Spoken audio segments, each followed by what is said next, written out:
On December 15th, I was set to attend the very first screening of Spider-Man No Way Home.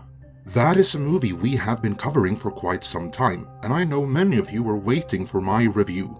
Alas, there's not going to be one, because as you might have noticed, I said was set to attend in the past never tense.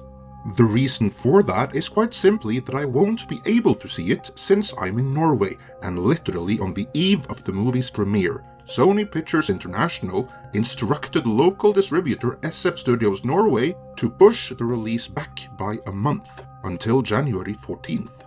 So to almost everyone else on the planet, I hope you will enjoy the worldwide event that is Spider-Man No Way Home.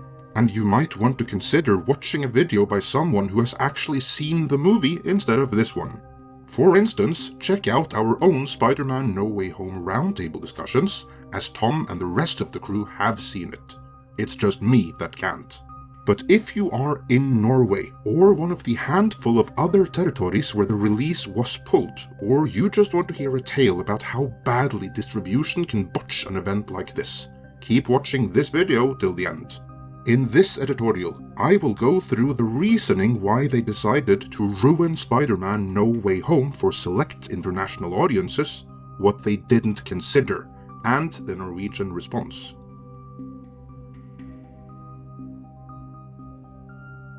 On December 15th, the newly elected Norwegian authorities decided to bring back lockdown restrictions.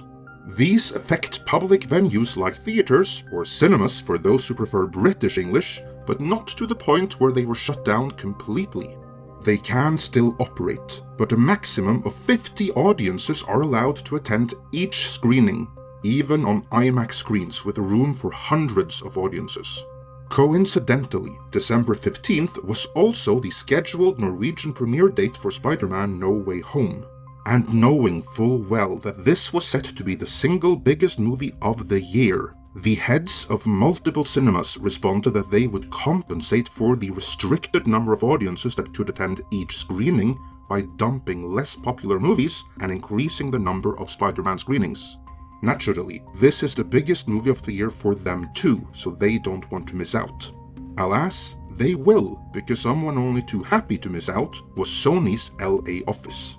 While I don't know the details of the communication between Sony and local distributor SF Studios Norway, the end result of it was that on the eve of the movie's premiere, with the early screenings all but sold out, SF Studios Norway cancelled all of those and pushed the movie back by a month to January 14th. The movie's local market manager, Katrine Aamodt, told Norwegian news outlet VG that the decision to push back the release was made in conjunction with Sony Pictures, saying, "We did some consideration, but we know what we estimate the movie can do and the potential it has, and we see that we can't do that with the current restrictions." Then they wanted us to move the premiere.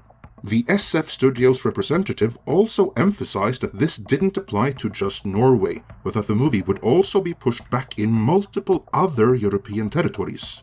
Presumably for similar reasons, although she failed to mention specifically which ones. The only other countries I have been able to verify will be getting a delayed release are Japan, the Philippines and Slovakia, and reportedly Poland and Romania.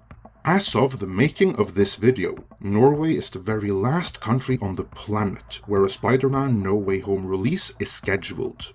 It has already been released almost everywhere else. The Norwegian newspaper VG asked the SF Studios representative if she had any comment for Norwegian fans worried about spoilers, to which she replied, "Don't search for Spider-Man on the internet. We saw that it worked pretty well with No Time to Die, so long as people didn't actively search for spoilers." What she failed to mention, of course, was that No Time to Die wasn't delayed in Norway. On the contrary, that movie opened the same time in Norway as in the UK, and a few days earlier than in North America. Avoiding spoilers for Spider-Man for a month isn't going to be so easy in this case, and illustrating the point, the very same news article in which she made that statement proceeded to partially spoil the movie a few paragraphs down.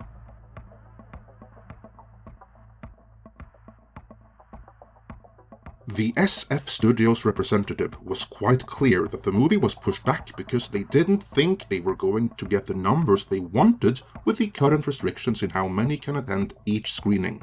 And again, that number in Norway right now is 50.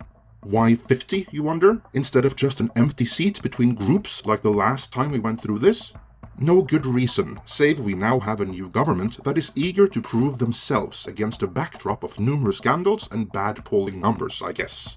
Be that as it may, Spider-Man was pushed back under the implicit assumption that the same number of people who would have showed up without there being any restrictions this weekend still will show up in a month from now. I'm not so sure that assumption is justified, because Spider-Man No Way Home isn't just a movie. It is the follow-up to Avengers Endgame, which is the biggest movie of all time, and it will set a new direction for the MCU, which is the biggest entertainment franchise of all time. That makes Spider-Man No Way Home a cultural event, and one that was coordinated to be released at the same time worldwide. A big part of the reason for that was to avoid spoilers. Even the early screenings for critics only showed 40 minutes of the movie, specifically so that even the professional reviewers wouldn't be able to spoil anything. But now the movie has been released worldwide, and the internet is flooded with spoilers. Refraining from searching for Spider-Man won't help. Spoilers will be thrown in your face, simply by opening Facebook, YouTube, Twitter, TikTok, or anything else. By the time the movie opens in Norway, and indeed the other territories where it's pushed back for weeks to a month, it will no longer be an event. Instead, it will just be a movie that everyone else in the world already saw. For anyone not able to live off the grid in the woods for the next month, the movie will inevitably have been ruined by the time it opens. And many would argue the experience has been ruined already. I don't know how the response has been in the other territories where the movie has been pushed back, though I would imagine there is much anger. There certainly is in Norway. Many have gone to Sweden or Denmark to see it there. Many more have decided to watch illegal camera recordings on the high seas, and an increasing number of people are making it plain that they will not be watching it in cinemas even when it does open a month from now. Because why would you financially reward Sony for such consumer-hostile behavior? Others react more constructively though. A Facebook group for the frustrated fans was created, and one of the mods there reached out to Norwegian distributor SF Studios Norway in a polite and courteous manner. As a result of his communication with them, a petition was created where Norwegian fans can express their desire to push the premiere up from the current January 14th release date. SF Studios Norway can then take this petition to Sony back in LA and use it to argue that they have to allow an earlier, or at this rate, a less delayed release than what is currently planned for Norway. This is all good and well, although honestly, it's already too late. For a large portion of Norwegian fans, and I would presume Japanese, Filipino, Slovakian, and Polish and Romanian, the experience has already been ruined. However, there is one more aspect to this petition, and that is why I will not be signing it. Here's why. SF Studios Norway won't just bring this petition to Sony in LA, they may also present it to the Norwegian authorities and use it as a tool to lobby for corona passports. Both the former and the current Norwegian authorities have considered and decided against corona passports. I will not go into why, due to the immense restrictions this platform has on that particular topic, but as a matter of principle, it does not sit right with me that a California-based commercial enterprise like Sony Pictures would use a worldwide cultural institution like Spider-Man as a means to influence the internal politics of a sovereign nation. Remember, this all started with them not wanting to release the movie in a marketplace where there is a cap on how many can attend each screening, but where every cinema in the land would compensate for that by setting up countless more screenings. Rather than accept and work with that like literally everyone else, they alone chose to push the movie back to a date when few cares anymore. And the irony is that financially, both Sony and SF Studios would have been far better off releasing the movie right now. Sure, it might not have earned as much as they projected, but it still would have earned a lot more than it's going to come January 14th, if it even opens then. The feedback I'm getting is that the movie is amazing, and just what Marvel needed right now.